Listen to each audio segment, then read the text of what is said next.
দেখেন এটা হচ্ছে একটা ধান ক্ষেত, আর ধান ক্ষেতের ভিতরে অচেনা এক ফুলে ছায়ে গেছে, একদম একদম বইরা গেছে।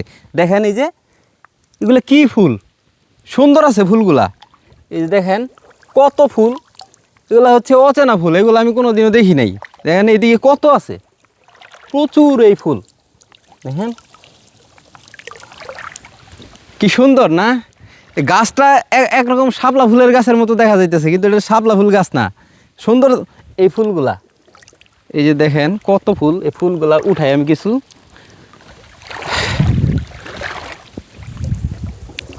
দেখেন কত সৌন্দর্যের শেষ নেই আমাদের বাংলাদেশে।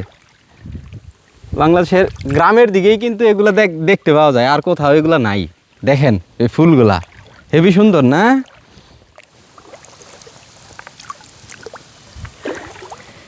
এই ফুলগুলা কি ফুল যদি কারো জানা থাকে কমেন্ট করবেন। আমি এই ফুলগুলা চিনি না, অনেকের কাছে জিজ্ঞেস করছি, ওনারাও এটার নাম বলতে পারে না। কিন্তু দেখেন কি সুন্দর, এটা একটা ধান ক্ষেত। এখন অনেক পানি, পানি একটু কমে গেলে তারপর এখানে ধান চাষ হবে, ধান গাছ লাগানো হবে। কত সুন্দর,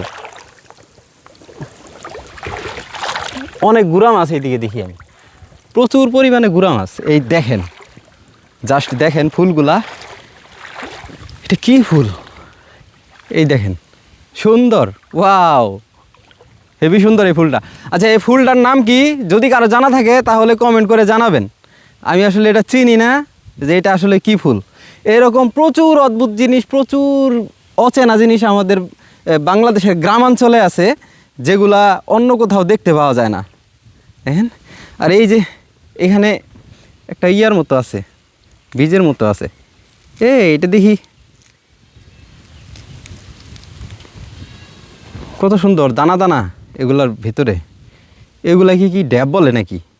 যাই হোক, আমি চিনি না। যদি আপনাদের কারো জানা থাকে তাহলে কমেন্ট করে জানাবেন যে এটা কি ফুল।